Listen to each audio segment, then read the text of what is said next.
அனைவருக்கும் வணக்கம். நான் doctor M S. Vishanandhini, Siddha physician, lotus women care hospital, இந்தியாவின் முதல் பெண்களுக்கான பிசிஓஎஸ் சித்த மருத்துவமனை, சாய்பாபா காலனி, கோயம்புத்தூர், கே நகர், சென்னை. இனியவை இந்த நிகழ்ச்சியில் தொடர்ந்து நம்ம பெண்கள் சார்ந்த பல ஆரோக்கிய குறிப்புகளை பார்த்துட்டே வரங்க. அந்த வகையில் இன்னைக்கு நம்ம சொல்லக்கூடியது, இந்த நட்ஸ் எடுக்கும் பொழுது, கொட்டை வகைகள் எடுக்கும் பொழுது நம்ம கவனத்தில் கொள்ள வேண்டிய விஷயங்கள்லாம் என்ன அப்படிங்கிறத பற்றி தான் இன்றைக்கி நம்ம பார்க்க போகிறோம்.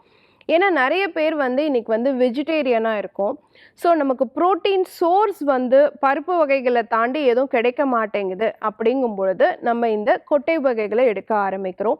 அதே மாதிரி நிறைய இளம் பெண்கள் பார்த்திங்கன்னா அவங்களுடைய ஆரோக்கியத்தில் கவனம் செலுத்தணும் அப்படிங்கிறதுக்காக, முடி வளர்ச்சி ரொம்ப நல்லா இருக்கணும், தோல் ரொம்ப பொலிவுட மினுமினுப்போடு இருக்கணும் அப்படிங்கிறதுக்காக நட்ஸ் எடுத்துக்கிட்டால் ரொம்ப நல்லது அப்படிங்கிறது அவங்களுக்கு தெரியுது.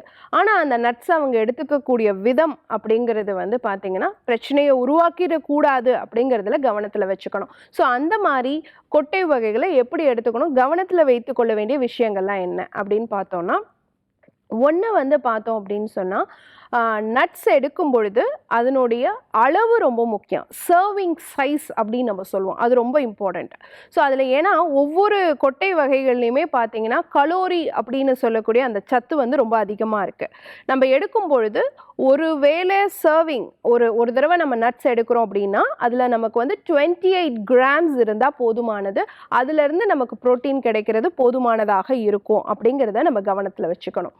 அடுத்த ரெண்டாவது விஷயம், அளவுக்கு மிஞ்சினால் அமிர்தமும் நஞ்சு அப்படிங்கிறத நம்ம தெரிஞ்சுக்கணும். ஸோ நான் ஒரு பிரேக்ஃபாஸ்ட் மாதிரியே நட்ஸை எடுத்துக்கிறேன். 15, 20, 25, 30 பாதாமெல்லாம் நான் பிரேக்ஃபாஸ்ட்டுக்கு பதிலாக சாப்பிட்றேன். ஸோ அந்த மாதிரி நீங்கள் அதிகமாக எடுத்துக்கும் பொழுது அதுவே உடல் எடை கூடுறதுக்கும் காரணமாக அமைஞ்சிடும். பாதாம் மட்டும் கிடையாது, மற்ற நட்ஸையும் சேர்த்து தான் சொல்கிறேன். அந்த மாதிரி நம்ம எடுக்கும் பொழுது உடல் எடை கூடுறதுக்கும் அது காரணமாக அமைஞ்சிரும் அப்படிங்கிறத நம்ம தெரிஞ்சுக்கணும். அடுத்து பார்த்தோன்னா, நட்ஸில் பார்த்தீங்கன்னா நிறைய பேர் என்ன பண்ணுறாங்கன்னா அதை சால்ட்டு போட்டு ஃப்ரை பண்ணி அப்படி சாப்பிட்றோம். அந்த மாதிரி சாப்பிடக்கூடாது. அதில் இருக்கக்கூடிய முழுமையான சத்துகள் நமக்கு கிடைக்காம போயிடலாம். அதே மாதிரி அதை ஃப்ரை பண்ணி சாப்பிட்றேன், எண்ணெயில் போட்டு பொரித்து சாப்பிட்றது, இல்லை ரோஸ்ட் பண்ணி சாப்பிட்றது, அதுவுமே வேண்டாம். ஏன்னா ஒரு நட்ஸில் நம்ம ஏன் எடுத்துக்கிறோம், ஒரு கொட்டை வகை எடுத்துக்கிறோன்னா அதில் இருக்கக்கூடிய MUFA mono unsaturated fatty acids, poly unsaturated fatty acids நமக்கு நன்மை தரும் அப்படிங்கிறதான், இருதயத்துக்கு ஆரோக்கியமானது அப்படிங்கிறதான். ஆனால் நம்ம இதை ரோஸ்ட் பண்ணோன்னா அந்த தன்மை அதில் மாறிடும் அப்படிங்கிறத நம்ம கவனத்தில் வச்சுக்கணும். அப்போ எப்படி எடுத்துக்கலாம்? பச்சையாக ராவா அந்த நட்ஸை, கொட்டை வகையை ஊற வச்சு சாப்பிட்றது தான் முழுமையான பலன் தரக்கூடியதாக இருக்கும். அதே மாதிரி ஒரு நட் எடுத்தால் போதுமா டாக்டர் அப்படின்னு கேட்டிங்கன்னா, இப்போது பாதாமில் பார்த்தோம் அப்படின்னா விட்டமின் இ இருக்குது, கேஷ்யூஸில் பார்த்தோன்னா காப்பர் இருக்குது, அதே மாதிரி நம்ம பிஸ்தாவில் பார்த்தோம் அப்படின்னு சொன்னால் விட்டமின் இ சத்து இருக்குது. ஸோ இந்த மாதிரி ஒவ்வொன்றிலையும் ஒவ்வொரு சத்துக்கள் நமக்கு கிடைக்கும். ஸோ பிரேசில் நெட்டில் பார்த்தீங்கன்னா செலீனியம். ஸோ இந்த மாதிரி முழுமையான சத்துகள் ஒவ்வொரு நாளும் நமக்கு கிடைக்கணும். அப்படிங்கும் பொழுது ஒரே ஒரு கொட்டை வகை இல்லாமல் 2லேருந்து 3 கொட்டை வகைகளை நம்ம சேர்த்து சாப்பிடும் பொழுது நம்ம இந்த சத்துகள் எல்லாமே சமச்சீராக நமக்கு கிடைக்கிறதுக்கான வாய்ப்பு இருக்குது அப்படிங்கிறது மருத்துவ ஆய்வாக இருக்குது. ஸோ 2 or 3 வெரைட்டிஸ் ஆஃப் நட்ஸை அளவான முறையில் எடுத்துக்கிறது முழுமையான சத்து பலன்களை நமக்கு கிடைக்கிறதுக்கு சப்போர்ட்டிவாக இருக்கும் அப்படிங்கிறத நம்ம தெரிஞ்சுக்கணும்.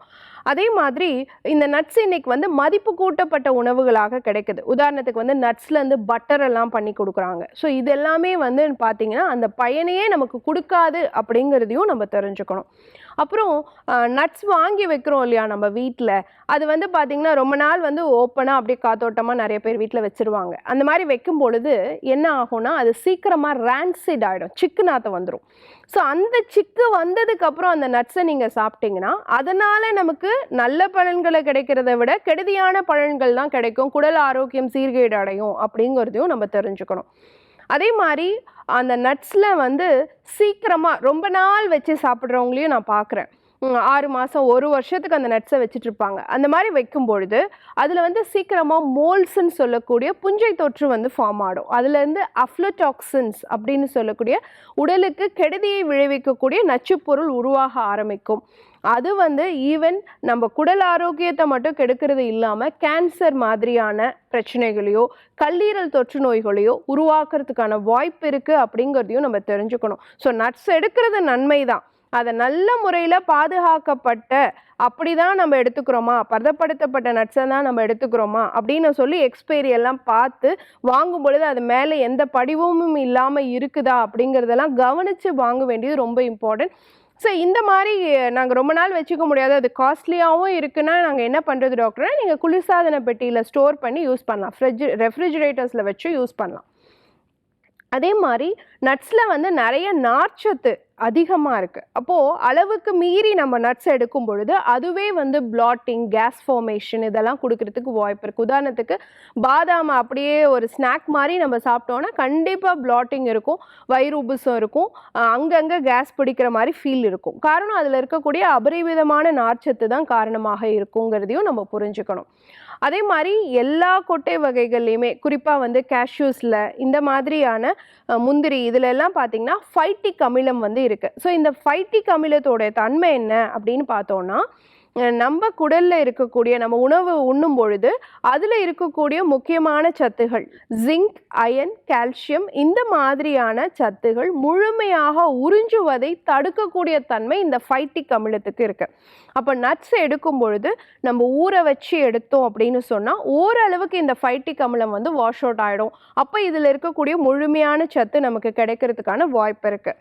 அதே மாதிரி கிட்னி பிரச்சனை இருக்கக்கூடியவங்களோ, அடிக்கடி ஸ்டோன் ஃபார்மேஷன் இருக்கக்கூடியவங்களோ, சிறுநீரக கற்கள் உருவாயிடும் அப்படிங்கிற பிரச்சனை இருக்கக்கூடியவங்களோ நட்ஸில் வந்து நிறைய ஆக்சலேட்ஸ் ஃபார்ம் ஆகிறதுக்கு வாய்ப்பு இருக்குது. ஸோ அவங்க வந்து கொஞ்சம் கவனத்தோடு எடுத்துக்க வேண்டியது ரொம்ப ரொம்ப முக்கியம். ஸோ குடல் ஆரோக்கியம் அப்படிங்கிறது வந்து நட்ஸில் இருந்து நமக்கு கிடைக்கக்கூடிய விஷயம் இருந்தாலும் அளவோடு எடுக்கும் பொழுது மட்டும்தான் அதனோட ஆன்டி இன்ஃப்ளமேட்டரி ப்ராப்பர்ட்டியை நம்ம யூட்டிலைஸ் பண்ணிக்க முடியும். நிறையா சாப்பிட்டோன்னா அதுவே கேஸ்ட்ரிக் ஃபார்மேஷனை கொடுத்துரும் அப்படிங்கிறத தெரிஞ்சுக்கணும்.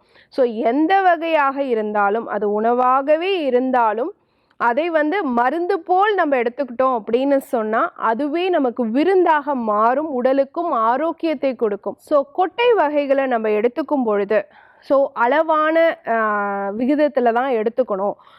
3லிருந்து 4 வகையில் தான் எடுத்துக்கணும். அதே மாதிரி அந்த அளவுங்கிறது ரொம்ப இம்பார்ட்டண்ட். ஒரு 2-3 கொட்டை வகைகளை சேர்த்து எடுத்துக்க வேண்டியதும் முக்கியம். அதே மாதிரி அதனோட ஸ்டோரேஜ் ரொம்ப முக்கியம். யாரெல்லாம் எடுத்துக்க கூடாதுங்கிறதும் முக்கியம்.